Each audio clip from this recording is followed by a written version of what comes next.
Hello students, VKS commerce education में आपका स्वागत है।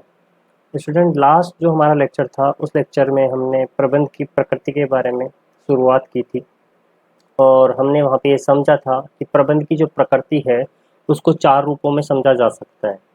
स्टूडेंट, लास्ट वीडियो के अंदर मैंने आपको प्रबंध की प्रकृति के ये 2 बिंदु, पहला बिंदु प्रबंध बहुविधा के रूप में और दूसरा बिंदु प्रबंध विज्ञान एवं कला के रूप में समझा दिया था।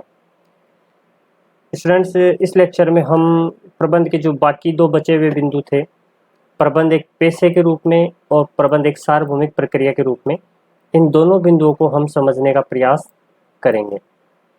तो आइए स्टूडेंट्स, चलते हैं हम आज के हमारे टॉपिक पर। और आज का जो हमारा पॉइंट है वो पॉइंट है प्रबंध एक पेशे के रूप में। तो देखिए स्टूडेंट, प्रबंध एक पेशे के रूप में समझें उससे पहले हमें ये समझना ज़रूरी है कि पेशा क्या होता है। तो पैसे को समझने का प्रयास हम इसमें करते हैं। तो स्टूडेंट, प्रबंध एक पैसा है या नहीं, इसको समझने के लिए हमें ये समझना होगा कि पैसा क्या होता है। जब हम पैसे के बारे में जान लेंगे उसके पश्चात हम प्रबंध और पैसे की जो विशेषताएं हैं उनमें जो समानताएं हैं उनके आधार पर यह तय करेंगे कि प्रबंध एक पैसा है या नहीं है। तो आइए स्टूडेंट शुरू करते हैं टॉपिक को। वर्तमान में प्रबंध को एक पेशे के रूप में माना जाने लगा है। प्रबंध एक पेशा है या नहीं, इसके लिए हमें परिभाषा एवं उसकी विशेषताओं की तुलना प्रबंध की विशेषताओं से करनी होती है। तो देखिए, पहले पैसे की विशेषताओं को समझते हैं। पैसा क्या होता है? तो स्टूडेंट, पैसे की एक सिंपल सी परिभाषा जो दी गई है वो दी गई है सैंडर्स के द्वारा। और सैंडर्स ने पैसे की जो परिभाषा दी वो बहुत ही सरल और आसान सी परिभाषा है, तो ये आपको इजीली समझ में आ जाएगी। सैंडर्स ने कहा कि कोई भी व्यवसाय, ध्यान से समझिएगा इसको, कोई भी व्यवसाय जो बौद्धिक अध्ययन एवं प्रशिक्षण पर आधारित है। तो कोई भी व्यवसाय यानी कोई भी बिजनेस जो कि किन 2 बातों पर आधारित है? बौद्धिक अध्ययन और प्रशिक्षण।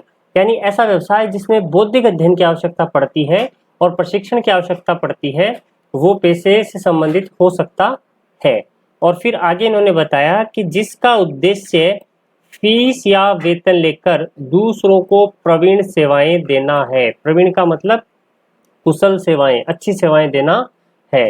तो सैंडर्स की जो परिभाषा है स्टूडेंट, जैसा कि मैं नॉर्मली करता आया हूँ और पहले भी मैंने आपको बताया है कि जब भी परिभाषा आप याद करते हैं या समझते हैं तो हमेशा उसको अपन 2 हिस्सों में डिवाइड करके या 3 हिस्सों में डिवाइड करके उसको याद करने की कोशिश करते हैं। तो यहाँ पे सैंडर्स की जो परिभाषा है इसका भी डिवाइडेशन मैंने यहाँ पे कर लिया है। अब देखते हैं इसको। कोई भी व्यवसाय जो बौद्धिक अध्ययन और प्रशिक्षण पर आधारित है, यानी पैसे की पहली 2 खूबी ये है कि उसमें बौद्धिक अध्ययन होना चाहिए, साथ ही साथ प्रशिक्षण भी उसका हिस्सा होना चाहिए। तो कोई भी ऐसा व्यवसाय जो बौद्धिक अध्ययन और प्रशिक्षण पर आधारित है और फिर उसका उद्देश्य जो है वो क्या होना चाहिए? फीस या वेतन लेकर दूसरों को प्रवीण सेवाएं देना होना चाहिए। तो जब किसी व्यवसाय में बौद्धिक अध्ययन और प्रशिक्षण की खूबियां मौजूद हो, साथ ही साथ उसका उद्देश्य फीस लेकर, वेतन लेकर दूसरों को प्रवीण सेवाएं देना हो, अच्छी सेवाएं देना हो, उत्तम सेवाएं देना हो, तो ऐसा व्यवसाय क्या कहलाता है? पैसा कहलाता है। तो बौद्धिक अध्ययन का मतलब यहाँ पे है आपकी मानसिक योग्यताओं का यूज करना, आपकी दिमागी क्षमताओं का यूज करना। तो बौद्धिक अध्ययन एवं प्रशिक्षण, बौद्धिक और मानसिक योग्यताओं का यूज करते हुए प्रशिक्षण पर यदि कोई आप आधारित कोई व्यवसाय करते हैं तो वह क्या कहलाता है? पैसा कहलाता है। तो आगे देखिए स्टूडेंट्स इसको। उपरोक्त परिभाषाओं से स्पष्ट है कि पैसा एक ऐसा व्यवसाय है जिसके लिए विशिष्ट ज्ञान, आपका जो नॉलेज जो होता है वो क्या होना चाहिए? विशिष्ट होना चाहिए, स्पेसिफिक नॉलेज होना चाहिए। दक्षता, एफिशिएंसी होनी चाहिए, आप में कुशलता होनी चाहिए उस चीज के प्रति, एवं प्रशिक्षण की, ट्रेनिंग की आवश्यकता भी होती है। तो पैसा जब अपन किसी व्यवसाय को मानते हैं तो उसमें 3 चीजें होनी बहुत जरूरी हो जाती हैं। एक तो विशिष्ट ज्ञान होना चाहिए, इसके अलावा आप में उस चीज के प्रति दक्षता होनी चाहिए, और तीसरा आपने उसका प्रशिक्षण भी प्राप्त किया हुआ होना चाहिए। तो इन दक्षताओं का प्रयोग करके समाज के व्यापक हितों के लिए किया जाता है। तो समाज के व्यापक हितों के लिए किया जाता है मतलब ये तीनों चीजों के आधार पे जब आप कोई व्यवसाय करते हो तो ऐसा व्यवसाय समाज के हितों के लिए होना चाहिए, न कि व्यक्तिगत हितों के लिए होना चाहिए। जब आप व्यक्तिगत हितों के लिए करते हो तो फिर वो पैसा नहीं है, वो व्यापार हो जाता है।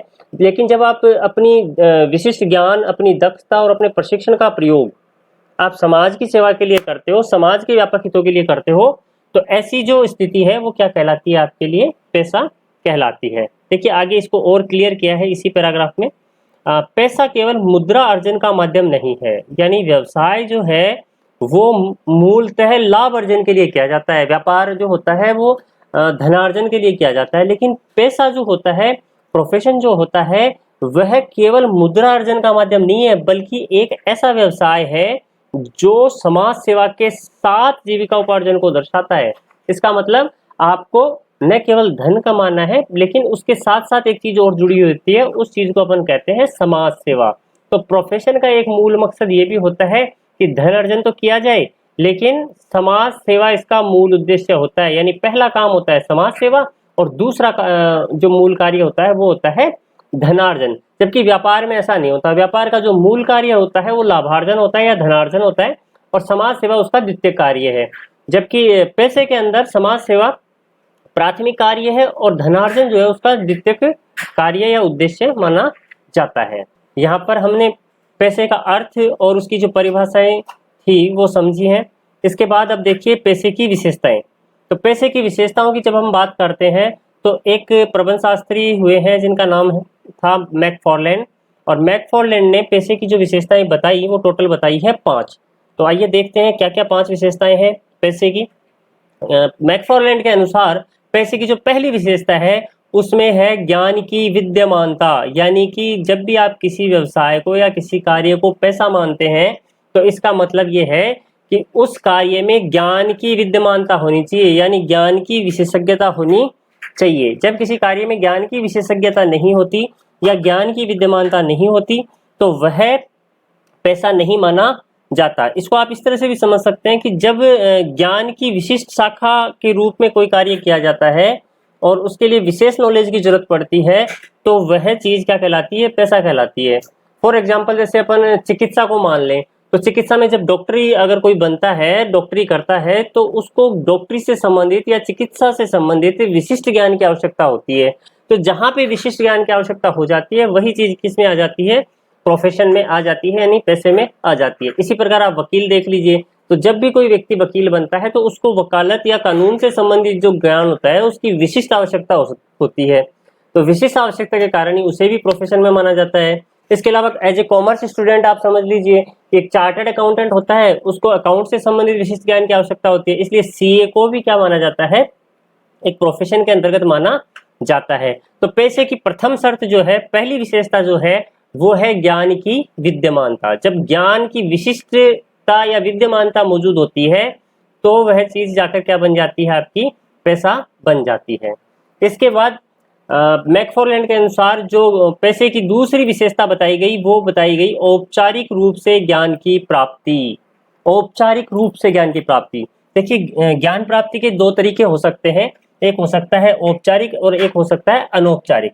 अनौपचारिक ज्ञान वह ज्ञान होता है जो कि बिना किसी संस्था के प्राप्त किया जाता है। समाज में रहकर पुराना जो सिस्टम था उसके अनुसार जो ज्ञान प्राप्त होता है वो अनौपचारिक ज्ञान होता था, जिसमें कोई संस्था नहीं होती थी। लेकिन वहां पे भी यदि आप आश्रम में जाके, गुरुकुल में जाके ज्ञान ले रहे हो तो वो ज्ञान औपचारिक ज्ञान कहलाता था। तो यहाँ पे बात कर रहे हैं कि अगर आपको किसी चीज को प्रोफेशन बनाना है तो उसके लिए औपचारिक ज्ञान की आवश्यकता होगी। तो औपचारिक ज्ञान की आवश्यकता के लिए आपको पर्टिकुलर कोई रेगुलर कोर्स करने होते हैं वर्तमान में। जैसे सीए के लिए, सीए बनना है तो चार्टर्ड अकाउंटेंट का कोर्स करना पड़ता है, डॉक्टर बनना है तो एमबीबीएस का कोर्स करना पड़ता है, वकील बनना है तो एलएलबी करनी पड़ती है, एलएलएम करना पड़ता है। तो इसी प्रकार यदि आप किसी चीज को प्रोफेशन मानते हैं तो आपको उसके लिए क्या जरूरत होती है? औपचारिक ज्ञान की प्राप्ति की आवश्यकता होती है। तो यहाँ पे ये होगी इसकी दूसरी विशेषता कि पैसा मानने के लिए अपन को औपचारिक ज्ञान प्राप्त करना आवश्यक होता है। इसके बाद तीसरी जो विशेषता होती है पैसे की वो होती है प्रतिनिधि संस्था। तो यहाँ पे इस चीज को समझ लीजिए कि जितने भी प्रोफेशंस वर्तमान में भारत में या विदेशों में जहाँ पे भी स्थापित हैं, जिनको अपन प्रोफेशन कहते हैं या पैसा कहते हैं, उनके पीछे एक प्रतिनिधि संस्था होती है। वह प्रतिनिधि संस्था जो होती है वह एक तरह से उस प्रोफेशन से संबंधित जो भी नियमावली है उसका निर्माण करती है और उससे संबंधित जो सदस्य होते हैं उन नियमावली का अनुपालन करते हैं। जैसे अब उदाहरण के लिए आपको बोलूं, जैसे सीए है तो सीए के पीछे ICI, Indian institute of chartered accountant of India, इसमें प्रतिनिधि संस्था के रूप में काम करती है। इसी प्रकार आप बात कर लीजिए मेडिकल लाइन की, तो आईएमए, इंडियन मेडिकल एसोसिएशन, इसके लिए काम करती है। इसी प्रकार वकीलों की अगर बात कर लीजिए प्रतिनिधि संस्था की, तो वहां पर बार काउंसिल ऑफ इंडिया जो है वो प्रतिनिधि संस्था के रूप में कार्य करती है। तो जो भी प्रोफेशन होता है या जो भी पेशा होता है उसके पीछे एक प्रतिनिधि संस्था जरूर मौजूद होती है, जो कि उससे संबंधित नियमावली वगैरह, उसके रेगुलेशन वगैरह उनको देखने का कार्य करती है। इसके बाद बात आती है मैकफार्लैंड के अनुसार, जो इन्होंने चौथी विशेषता बताई, नैतिक आचार संहिता। तो नैतिक आचार संहिता का मतलब ये है कि जितने भी प्रोफेशंस होते हैं उन प्रोफेसर के लिए कोड ऑफ कंडक्ट लागू होता है। कोड ऑफ कंडक्ट का मतलब उस पेशे की कुछ मर्यादाएं होती हैं, कुछ सीमाएं होती हैं, तो उस पेशे से संबंधित जो व्यक्ति होते हैं उनको उन मर्यादाओं का पालना करना पड़ता है। तो ये नैतिक आचार संहिता हर प्रोफेशन के लिए लागू होती है। अलग अलग प्रोफेशन की अलग अलग आचार संहिता हो सकती है और संबंधित प्रोफेशन के जो सदस्य होते हैं उनको उन आचार संहिताओं का पालन करना पड़ता है। तो ये इसकी हो गई चौथी विशेषता। इसके बाद प्रोफेशन की जो पांचवी विशेषता है वो विशेषता है आपकी सेवा की प्रवृत्ति। तो ये इंपॉर्टेंट है। सेवा की प्रवृत्ति का मतलब है कि जब भी आप किसी चीज को प्रोफेशन डिक्लेयर करते हैं, जब भी आप कहते हैं कि ये व्यवसाय एक पेशा है, तो उसका जो मूल उद्देश्य जो होता है ना, वो लाभ की बजाय सेवा बन जाता है। सेवा बन गया, इसका मतलब वो प्रोफेशन है। और यदि उसमें सेवा की प्रवृत्ति नहीं है तो फिर वो प्रोफेशन नहीं माना जाता। जैसे अपन कहते हैं डॉक्टर बन रहा है कोई, तो डॉक्टर बन रहा है, तो डॉक्टर जो है या डॉक्टरी जो है वो एक प्रोफेशन इसलिए माना जाता है कि वो वहां पे जब डॉक्टर बनता है तो उसका मूल जो मकसद होता है वह है मरीजों की सेवा करना होता है। सेवा भाव उसमें छिपा हुआ होता है। ये अलग बात है कि डॉक्टर बनने के बाद व्यक्ति पैसे कमाने लगता है या लाभार्जन भी सोचने लगता है, लेकिन उसका जो मूल भाव जो होता है डॉक्टरी का, वो यही होता है कि वो डॉक्टरी में इसीलिए गया है ताकि जो पेशेंट्स है उनकी सेवा कर सके। तो प्रोफेशन के अंदर सेवा की जो प्रवृत्ति है वो मूल रूप से छिपी हुई होती है। तो जब भी किसी चीज को अपन प्रोफेशन डिक्लेयर करते हैं तो उसमें ये 5 विशेषताएं होनी चाहिए। पहली, ज्ञान की विद्यमानता। दूसरी, औपचारिक रूप से ज्ञान प्राप्ति। और तीसरी, प्रतिनिधि संस्था। चौथी, नैतिक आचार संहिता। और पांचवी जो होती है वो होती है सेवा की प्रवृत्ति। ये किसी भी पेशे में ये 5 विशेषताएं पाई जाती हैं। अब हमारा जो प्रश्न था, हमारा जो टॉपिक था वो ये था कि क्या प्रबंध को पैसा माना जा सकता है, क्या प्रबंध को हम प्रोफेशन की तरह मान सकते हैं। तो अब हम कंपेयर करेंगे कि क्या प्रबंध में ये 5 विशेषताएं हैं या नहीं है। तो आइए कंपेयर करते हैं इसको कि क्या प्रबंध में ये 5 विशेषताएं हैं या नहीं है। यदि ये 5 विशेषताएं प्रबंध के अंदर मौजूद है तो हम ये कह देंगे कि प्रबंध एक पेशा है, प्रबंध एक प्रोफेशन है, मैनेजमेंट एक प्रोफेशन है। और यदि ये 5 विशेषताओं में से कोई एक या 2 भी यदि इसमें नहीं है तो फिर हम उसको क्या कहेंगे, ये टॉपिक में आगे अपन जानते हैं। तो देखते हैं इसमें पेशे की उपरोक्त विशेषताएं यदि प्रबंध में एक संदर्भ में देखी जाए तो इसमें कुछ विशेषताएं विद्यमान है जबकि कुछ नहीं है। इसका मतलब ये 5 की 5 विशेषताएं प्रबंध में एज इट इज मौजूद नहीं है। इसमें से कुछ विशेषताएं ऐसी हैं जो प्रबंध में मौजूद होती हैं और कुछ विशेषताएं ऐसी हैं जो प्रबंध में पूरी तरह मौजूद नहीं है। तो आइए देखते हैं डिटेल इसकी। प्रबंध ज्ञान की एक विशिष्ट शाखा है। तो ये हम सब जानते हैं कि प्रबंध क्या है, ज्ञान की एक विशिष्ट शाखा है। और इस ज्ञान के विस्तार में बहुत सी संस्थाएं लिप्त होती हैं, यानी मैनेजमेंट का जो नॉलेज है वो बहुत सी संस्थाओं के द्वारा प्रोवाइड करवाया जाता है। अतः प्रबंध को क्या कहते हैं, पैसे की श्रेणी में रखा जा सकता है। तो सीधी सी बात है कि प्रबंध एक विशिष्ट ज्ञान की शाखा है और ये विभिन्न संस्थाओं के माध्यम से उपलब्ध करवाया जा सकता है। इसको प्रोवाइड कराने में अनेक संस्थाएं लिप्त हैं, इसलिए इसको पैसे की श्रेणी में रखा जा सकता है। तो हमारी जो पहली विशेषता थी ज्ञान की विद्यमानता, वो ज्ञान की विद्यमानता वाला पॉइंट यहाँ पे क्लियर हो जाता है। ज्ञान की विद्यमानता प्रबंध में मौजूद है, इसलिए इसे इस दृष्टिकोण से, इस बिंदु के दृष्टिकोण से अपन क्या मान सकते हैं, प्रोफेशन मान सकते हैं। इसके बाद हमारी जो दूसरी विशेषता थी वो थी औपचारिक रूप से ज्ञान की प्राप्ति। तो देखिए, ज्ञान की प्राप्ति औपचारिक रूप से प्राप्त करना, यानी पर्टिकुलर किसी संस्थान में, किसी संगठन में या किसी स्कूल या कॉलेज में जाके जब हम शिक्षा प्राप्त करते हैं तो वह औपचारिक ज्ञान कहलाता है। तो यहाँ पे आप समझ लीजिए कि प्रबंध का ज्ञान जो है वो भी हम औपचारिक रूप से ही प्राप्त कर रहे हैं वर्तमान युग में, और हमारे लिए इसके लिए अलग से कोर्सेज भी चालू हैं, जैसे बीबीए का कोर्स या एमबीए का, bachelor of business administration, master of business administration. तो ये बीबीए और एमबीए के जो कोर्सेज हैं वो औपचारिक व्यवस्था के थ्रू ही हमें प्राप्त होते हैं, चाहे हम कॉलेज से करें या यूनिवर्सिटी से करें, हमें ये कोर्सेज औपचारिक शिक्षा के माध्यम से प्राप्त हो रहे हैं। अतः प्रबंध को इस दृष्टिकोण से यदि देखा जाए तो पेशे की श्रेणी में रखा जा सकता है। लेकिन यहाँ पे एक बात और नोट करने वाली है, वो बात ये है कि क्या प्रबंधक बनने के लिए एमबीए या बीबीए की डिग्री आवश्यक है, क्या एमबीए या बीबीए की उपाधि आवश्यक है? तो ऐसा नहीं है स्टूडेंट्स। यदि आप प्रबंधक बनना चाहते हैं तो आपको बीबीए का कोर्स करना या एमबीए का कोर्स करना कंपलसरी नहीं है। तो जब कंपलसरी नहीं है तो प्रबंध को पेशा नहीं माना जा सकता। आप इसको समझिएगा थोड़ा सा। यदि आपको डॉक्टर बनना है तो आपको एमबीबीएस करना जरूरी है, अनिवार्य है। बिना एमबीबीएस के आप डॉक्टर नहीं बन सकते, इसीलिए उसको प्रोफेशन कहा जाता है। औपचारिक शिक्षा अनिवार्य होती है। लेकिन यहाँ पे यदि आप देखेंगे तो एक प्रबंधक के लिए एमबीए का जो कोर्स है वो करना अनिवार्य नहीं होता। बिना एमबीए या बिना बीबीए किए भी कोई व्यक्ति प्रबंधक हो सकता है, इसलिए प्रबंध को पेशे में नहीं माना जा सकता। ये दोनों तर्क आपको समझ में आए होंगे। एमबीए और बीबीए औपचारिक शिक्षा तो है, लेकिन वह कंपलसरी नहीं है, और कंपलसरी नहीं होने के कारण प्रबंध को एक पेशा नहीं माना जा सकता। ये इसके पक्ष में तर्क दिया जाता है। इसके बाद अपन इसकी जो अगली जो तर्क है, अगली जो विशेषता है वो ये है कि प्रतिनिधि संस्था होनी चाहिए। तो हम जानते हैं कि यदि हम चिकित्सा की बात कर लें तो वहां पे इंडियन मेडिकल एसोसिएशन आ जाती है। इसी प्रकार यदि हम वकीलों की बात कर लें तो वहां पर अब बार काउंसिल ऑफ इंडिया आ जाती है।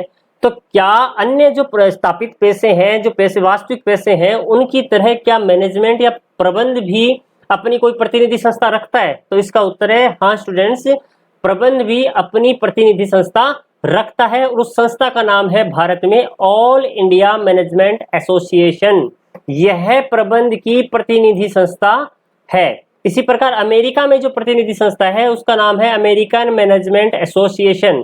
तो यहाँ पे प्रतिनिधि संस्थाएं मौजूद है प्रबंध के लिए, और इस दृष्टिकोण से हम उसको कह सकते हैं कि भाई यह एक पेशा है। लेकिन वास्तविकता क्या है? वास्तविकता यह है कि प्रबंधक होने पर इनकी जो सदस्यता है वो अनिवार्य नहीं है। अगर आप इसके सदस्य नहीं हो तो भी आप प्रबंधक हो सकते हो, आप सदस्य हो तो भी प्रबंधक हो सकते हो, आप सदस्य नहीं हो तो भी प्रबंधक हो सकते हो।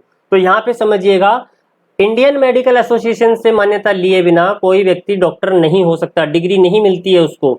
इसी प्रकार डिग्री तो मिल जाती है लेकिन वह डॉक्टरी की प्रैक्टिस नहीं कर सकता। इसी प्रकार एक वकील वकालत की डिग्री तो ले सकता है, लेकिन बार काउंसिल ऑफ इंडिया के द्वारा यानी अपनी प्रतिनिधि संस्था से मान्यता लिए बिना वह वकालत नहीं कर सकता, यानी वकील की प्रैक्टिस नहीं कर सकता। लेकिन एक व्यक्ति जो कि ऑल इंडिया मैनेजमेंट एसोसिएशन का सदस्य नहीं है, वह सदस्य नहीं होने के बावजूद भी प्रबंधक हो सकता है। तो इस प्रकार हम समझ सकते हैं इस चीज को कि चिकित्सा व कानून में पैसे का होना अनिवार्य है, लेकिन प्रबंधक होने के लिए इस प्रतिनिधि संस्था का सदस्य होना अनिवार्य नहीं है। तो इस प्रकार यह स्थापित पेशों की तरह प्रबंध एक पेशा नहीं माना गया है। अगले पॉइंट पे हम आते हैं स्टूडेंट्स। अगला पॉइंट जो है हमारा वो ये कहता है कि एक पेशा होने के लिए आचार संहिता का होना जरूरी है। तो स्टूडेंट इस बात को समझ लीजिए कि प्रबंध के लिए भी आचार संहिताएं विद्यमान है, आचार संहिताएं बनी हुई है, लेकिन चूंकि प्रबंधक इसका पूर्ण ज्ञान नहीं रखते, प्रबंधक इससे पूर्णतया परिचित नहीं होते, उन्हें इनकी समझ नहीं होती, इसलिए ये एक वास्तविक जो स्थापित पेशा होता है उस स्थापित पेशे के समान प्रबंध को नहीं माना जाता है। प्रबंध के लिए आचार संहिताएं तो है, बनाई गई है, लेकिन प्रबंधक इससे पूर्णतः परिचित नहीं होते, और इसी कारण इसे स्थापित पेशे के समकक्ष नहीं माना जा सकता है। हमारी जो अगली विशेषता है वो विशेषता है सेवा की प्रवृत्ति। तो स्टूडेंट समझिएगा कि अन्य पेशों की तरह प्रबंध में भी सेवा की प्रवृत्ति होती है, प्रबंध में भी सेवा की प्रवृत्ति होती है, लेकिन इस प्रवृत्ति का पालन होगा या नहीं होगा यह किसी देश या समाज की नैतिक व्यवस्था पर निर्भर करता है। इसका अर्थ क्या है स्टूडेंट्स? एक प्रबंधक को अच्छे से सेवा की प्रवृत्ति के बारे में बताया जाता है और एक प्रबंध का उद्देश्य भी होता है सेवा करना, लेकिन वह वास्तव में देश या समाज की सेवा करेगा या नहीं करेगा, यह इस बात पे निर्भर करेगा कि उस देश या समाज की नैतिक व्यवस्था कैसी है। यदि उस देश और समाज में नैतिक व्यवस्था है पहले से, तब तो प्रबंधक वहां पे सेवा का भाव दिखा देता है, लेकिन यदि वहां पर पहले से ही समाज की नैतिक व्यवस्था नहीं है तो फिर वह वहां पे सेवा की प्रवृत्ति का प्रयोग नहीं कर पाता। तो स्टूडेंट्स, इससे निष्कर्ष निकलता है कि प्रबंध एक स्थापित पेशा न होकर अग्रसरित पेशे की श्रेणी में रखा जा सकता है। क्या मतलब हुआ? स्थापित पेशा का मतलब पूरी तरह से परफेक्ट प्रोफेशन नहीं है, पहले से विद्यमान प्रोफेशन नहीं है। यानी स्थापित पेशे कौन से हैं? स्थापित पेशा है चिकित्सा, स्थापित पेशा है वकील। तो उस तरह से ये स्थापित पेशा नहीं है प्रबंध, बल्कि क्या है? एक अग्रसरित पेशा है। अग्रसरित पेशे का मतलब एक ऐसा प्रोफेशन जो अभी तक स्थापित नहीं है, लेकिन स्थापित पेशे की तरफ अग्रसर हो रहा है। यानी धीरे धीरे प्रबंध भी जो है वो एक पेशे की श्रेणी में बढ़ता जा रहा है। यानी प्रबंध एक पेशे के रूप अर्थात प्रबंध पेशे का रूप लेता जा रहा है, पेशे की तरफ अग्रसर हो रहा है। तो प्रबंध एक स्थापित पेशा न होकर क्या है? एक अग्रसरित पेशा माना जाता है। इसके बाद देखिए स्टूडेंट्स, इस टॉपिक का आखिरी बिंदु, प्रबंध की प्रकृति का आखिरी बिंदु, और ये बिंदु है आपका प्रबंध की सार्वभौमिकता। तो सार्वभौमिकता के बारे में हम पहले से भी डिस्कस कर चुके हैं। सार्वभौमिकता का मतलब है कि कोई बात या कोई ज्ञान या कोई चीज पूरे विश्व में समान रूप से जब लागू होती है तो उसे सार्वभौमिक अपन कहते हैं। तो प्रबंध सार्वभौमिक है या नहीं है, इसका हल्का बहुत डिस्कशन अपन पहले भी कर चुके हैं, तो इसको देख लेते हैं एक बार क्या है यहाँ पे। तो सार्वभौमिकता का अर्थ है किसी ज्ञान का सर्वत्र एक समान रूप से लागू होना।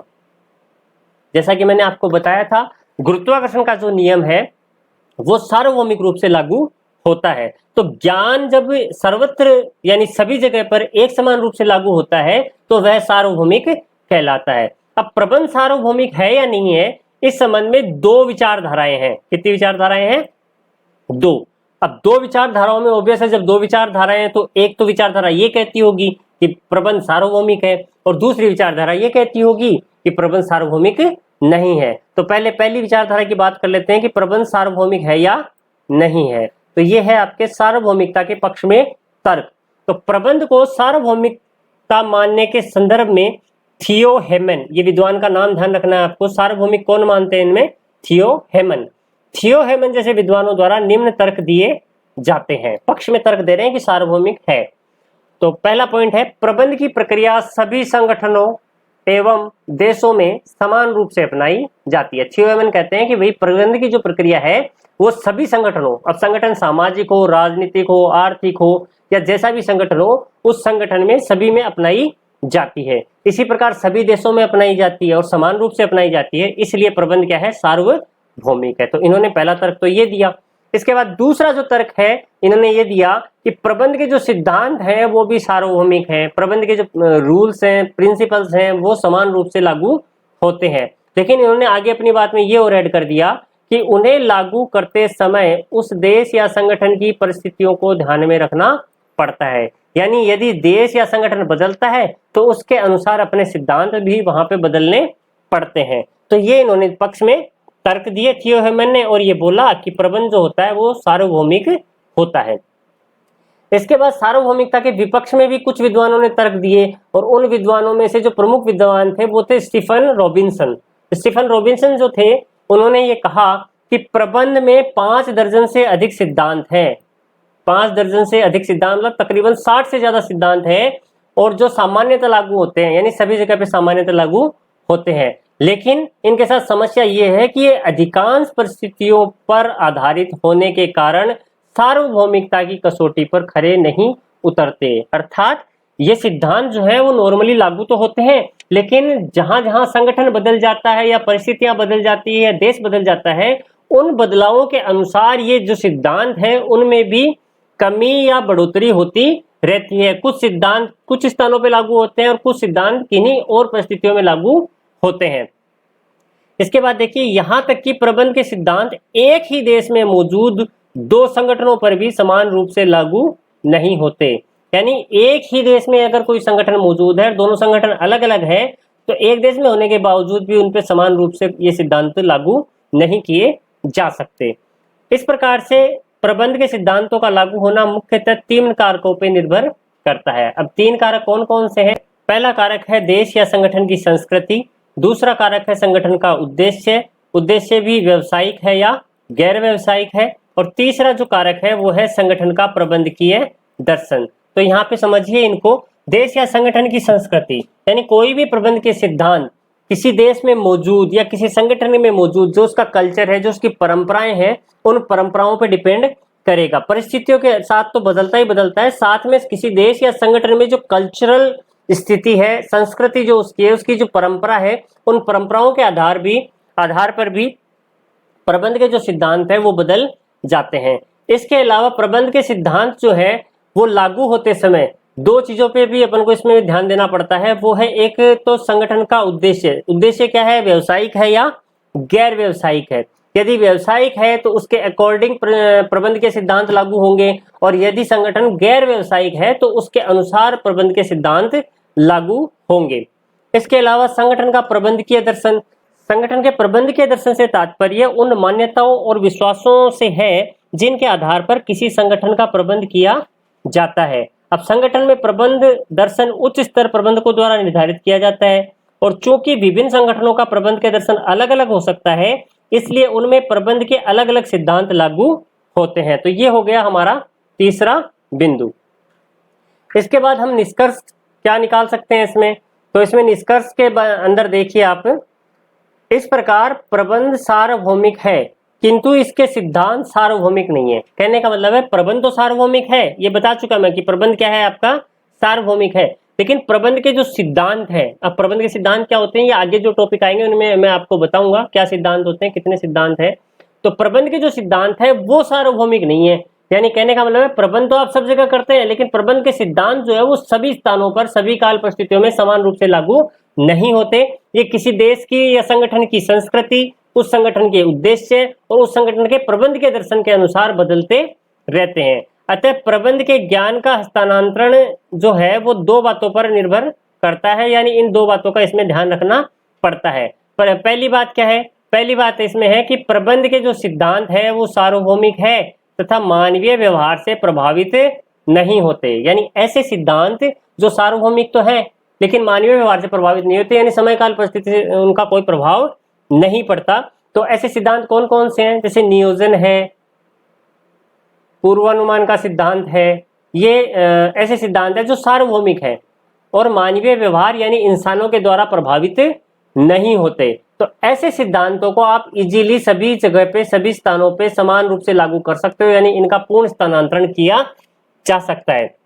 लेकिन कुछ सिद्धांत ऐसे भी हैं जो कि सार्वभौमिक नहीं है और मानवीय व्यवहार से प्रभावित होते हैं। मानवीय व्यवहार से प्रभावित होने का मतलब यदि संगठन बदल गया तो बदल जाएंगे, देश बदल गया तो बदल जाएंगे, संस्कृति बदल गई तो बदल जाएंगे।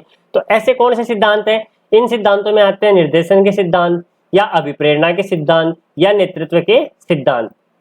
तो ये तीन जो सिद्धांत हैं ये समय काल परिस्थिति के अनुसार बदलते रहते हैं, और इस कारण इनका जो ट्रांसफर है, इनका जो हस्तांतरण है वो देश और संगठन को ध्यान में रखकर ही किया जाना चाहिए। तो ये था स्टूडेंट्स हमारा प्रबंध की प्रकृति का टॉपिक, और जिसमें दो जो बिंदु थे वो हमने पिछले वीडियो में देखे थे, और बाकी के जो दो बचे हुए बिंदु थे वो मैंने इस वीडियो में आपको क्लियर किए हैं।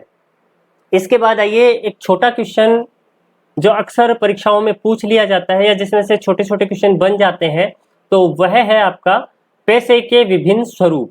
तो पैसे के विभिन्न स्वरूप क्या क्या है? तो इनमें दो दो नंबर के या एक एक नंबर के क्वेश्चन पूछे जा सकते हैं। जैसे पहला क्वेश्चन हो सकता है स्थापित पैसा क्या होता है? तो स्थापित पैसे की बात कर ले, ऐसा व्यवसाय जो ज्ञान की शाखा पर आधारित है, ऐसा व्यवसाय जो ज्ञान की शाखा पर आधारित है, यानी जिस कार्य को करने के लिए आपको विशिष्ट ज्ञान की आवश्यकता होती है वह क्या कहलाता है? आपका स्थापित पैसा कहलाता है। और स्थापित पैसे के अंतर्गत क्या क्या आता है स्टूडेंट्स? स्थापित पैसे में आता है तो चिकित्सा, जैसे डॉक्टर है तो वह स्थापित पैसे के अंतर्गत माना जाएगा। इसके अलावा कानून जो है वह भी स्थापित पैसे के अंतर्गत माना जाएगा। जिसको अपन वकील का कार्य कहते हैं। अब क्यों माना जाएगा?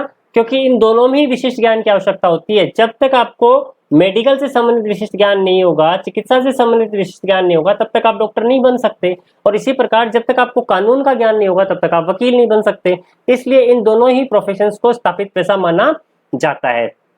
इसके बाद हमारा जो दूसरा छोटा क्वेश्चन इसमें बन सकता है, वो बन सकता है नवीन पेशा। तो नवीन पेशा क्या है? तो नवीन पेशे में देखिए, जो नए विषयों पर आधारित है। जो किस पे आधारित है? नए विषयों पे आधारित है। तो नए विषय कौन कौन से हैं? रसायन शास्त्र और समाजशास्त्र। तो रसायन शास्त्री और समाजशास्त्री जो है वो नवीन पेशे पे माने जाते हैं। इसके बाद हमारा जो अगला छोटा क्वेश्चन बन सकता है वो है अर्ध पेशा क्या होता है? तो अर्ध पेशे का जो अर्थ है वो है कि जो प्राविधिक ज्ञान और अभ्यास पर आधारित हो। प्राविधिक ज्ञान का मतलब होता है टेक्निकल नॉलेज, यानी तकनीकी ज्ञान पे जो आधारित हो, और जो प्रैक्टिस पे आधारित हो। तो ऐसा क्या हो सकता है? तो यहाँ पे आप समझ लीजिए कि जो नर्स से या कंपाउंड्री से संबंधित कार्य है या प्रयोगशाला से संबंधित जो कार्य है वो अर्ध पेशे के अंतर्गत आता है। नेक्स्ट छोटा क्वेश्चन बन सकता है इसमें, भावी पेशा क्या होता है? और ये क्वेश्चन इंपॉर्टेंट भी है आप लोगों के लिए, क्योंकि यह प्रबंध से संबंधित है और पूछा जा सकता है आपको। तो भावी पेशा क्या होता है? तो भावी पेशे से तात्पर्य है जो आधुनिक व्यावसायिक तकनीकों पर आधारित है। जो आधुनिक व्यावसायिक तकनीकों पे आधारित है। और ये क्या हो सकता है? इसका उदाहरण हो सकता है प्रबंध, जिसकी अपन यहाँ पे स्टडी कर रहे हैं। तो प्रबंध जो है वो एक भावी पेशा है, क्योंकि वह आधुनिक व्यावसायिक तकनीकों पर आधारित है। इसके बाद हमारा जो अगला छोटा क्वेश्चन बनता है वो बनता है सीमांत पेशा क्या होता है? तो यहाँ पे समझ लीजिए, सीमांत पेशे से क्या मतलब है? जो प्राविधिक दक्षता पे आधारित हो। जो प्राविधिक दक्षता पे यानी टेक्निकल एफिशिएंसी पे आधारित हो। जैसे कि इसका एग्जांपल आ सकता है ड्राफ्ट्समैन। ड्राफ्ट्समैन का मतलब होता है स्टूडेंट्स नक्शा नवीस। जो मैप बनाने के काम करते हैं, जो व्यक्ति ड्राफ्टिंग का जो काम करते हैं, वो सीमांत पेशे के अंतर्गत माने जाते हैं। तो इस प्रकार ये छोटे क्वेश्चंस इसमें पुटअप हो सकते हैं कि स्थापित पेशा क्या हो सकता है या होता है, नवीन पेशा क्या होता है, अर्ध पेशा क्या होता है, या फिर भावी पेशा किसे कहते हैं, सीमांत पेशा क्या होता है। तो ये छोटे क्वेश्चंस पे आप इसको आंसर। इसके बाद स्टूडेंट्स देखते हैं हम एक छोटा क्वेश्चन और इसमें पुटअप हो जाता है कि पेशेवर प्रबंध क्या होता है। तो इसको समझें, इससे पहले ये समझ लें कि पेशेवर प्रबंध और प्रबंध का पेशा होना ये दोनों अलग अलग बातें हैं। तो थोड़ा सा इसको आप गौर से समझिएगा, कंफ्यूज नहीं होना है इसमें बिल्कुल भी। देखिए क्या होता है ये, प्रबंध को पेशे की श्रेणी में मानना या न मानना उतना महत्वपूर्ण नहीं है जितना महत्वपूर्ण प्रबंध को किसी संगठन में पेशेवर रूप में अपनाना। यानी कि प्रबंध एक पेशा होना और पेशेवर प्रबंधक होना ये दोनों अलग अलग बातें हैं। एक प्रमुख प्रबंध शास्त्री एल.सी. गुप्ता के अनुसार पेशेवर प्रबंध केवल पेशेवर उपाधि धारकों की नियुक्ति से ही नहीं होता, बल्कि पेशेवर प्रबंध के लिए उपाधि से अधिक महत्व पेशेवर दृष्टिकोण का है। यानी कहने का मतलब ये है कि आप यदि कोई पेशेवर डिग्री ले आए एमबीए की या बीबीए की, तो उससे आप पेशेवर प्रबंधक नहीं बन जाते। पेशेवर प्रबंधक बनने के लिए आपके पास पेशेवर दृष्टिकोण होना चाहिए, यानी आपका जो नजरिया है वह प्रबंध के प्रति पेशेवर होना चाहिए। और जब आपके पास पेशेवर नजरिया आ जाता है, पेशेवर दृष्टिकोण आ जाता है, तो आप एक पेशेवर प्रबंधक बन जाते हैं। तो यहाँ पे एक देखिए, एक पेशेवर प्रबंध में क्या क्या विशेषताएं होनी चाहिए जब हम कह सकते हैं कि कोई व्यक्ति पेशेवर प्रबंधक है। तो पहली जो विशेषता है वो ये कहती है कि पेशेवर प्रबंधक होने के लिए पेशेवर ज्ञान व तकनीक के प्रति समर्पित होना चाहिए। यानी जब भी कोई व्यक्ति पेशेवर प्रबंधक बनना चाहता है तो उसके पास पेशेवर ज्ञान होना चाहिए, साथ ही साथ उसके पास तकनीक के प्रति समर्पण भी होना चाहिए। इसके बाद जो पेशेवर प्रबंधक की दूसरी विशेषता है वो ये कहती है कि आधुनिक प्रबंधकीय तकनीकों का प्रयोग करने वाला होना चाहिए। तो एक व्यक्ति जो कि आधुनिक प्रबंधकीय तकनीकों का प्रयोग करता है वो पेशेवर प्रबंधक हो सकता है। इसके बाद तीसरा जो बिंदु है वो ये कहता है कि व्यक्तिगत इच्छा के स्थान पर टीम भावना पर बल दिया जाना चाहिए। टीम भावना पर बल दिया जाना चाहिए का मतलब है कि व्यक्ति जो है वह अपनी इच्छाओं के अनुसार कार्य न करे। जब भी वह कोई कार्य करे तो पूरी टीम को साथ में लेकर करे, अपने अधीनस्थ जो है उनकी राय को भी उसमें शामिल करे। फोर्थ पॉइंट इसमें कहता है कि परिवर्तन एवं परिवर्तन प्रबंध हेतु तैयार रहना चाहिए। देखिए दो चीजें हैं, परिवर्तन हेतु तैयार रहना चाहिए कि हमेशा संगठन में लगातार परिवर्तन से संबंधित कार्य होते रहने चाहिए। इसके अलावा जो परिवर्तन अपने आप आ रहे हैं उन परिवर्तनों के प्रबंध के लिए भी एक पेशेवर प्रबंधक को तैयार रहना चाहिए। इसके बाद फिफ्थ पॉइंट है, फिफ्थ पॉइंट में लिखा है कि संगठन में नियुक्ति व पदोन्नति दक्षता पे आधारित होनी चाहिए। अर्थात जब भी हम किसी संगठन का प्रबंध कर रहे हैं तो उसमें जो नियुक्ति और पदोन्नति से संबंधित जो कार्य है वह योग्यता आधारित होनी चाहिए, यानी किसी जाति, किसी धर्म, किसी समुदाय विशेष के आधार पर नहीं होने चाहिए। यदि हम संगठन की वास्तव में ग्रोथ चाहते हैं तो हमें जो नियुक्तियां करनी है या जो पदोन्नति करनी है वह योग्यता आधारित होनी चाहिए। इसके बाद अगला जो बिंदु है वो है निर्णय प्रक्रिया में विभिन्न पक्षों का हित समन्वित हो। अर्थात जब भी अपन डिसीजन लें तो उस व्यवसाय से संबंधित जितने भी पक्ष हैं जिनका उसमें हित है उन सभी के हितों को ध्यान में रखते हुए निर्णय प्रक्रिया की जानी चाहिए। स्टूडेंट्स, नेक्स्ट जो हमारा पॉइंट है वो है समाज के प्रति उत्तरदायी और राष्ट्र नीति के प्रति सम्मान। तो एक पेशेवर प्रबंधक होने के लिए यह आवश्यक है कि वह जब भी कोई निर्णय ले तो वो निर्णय जो है वह समाज के प्रति जिम्मेदार होना चाहिए। साथ ही साथ वह कोई भी ऐसा निर्णय न ले जो कि राष्ट्र नीति के विरुद्ध हो, यानी उसके समस्त जो डिसीजन है वो राष्ट्र नीति के प्रति सम्मान व्यक्त करने वाले होने चाहिए।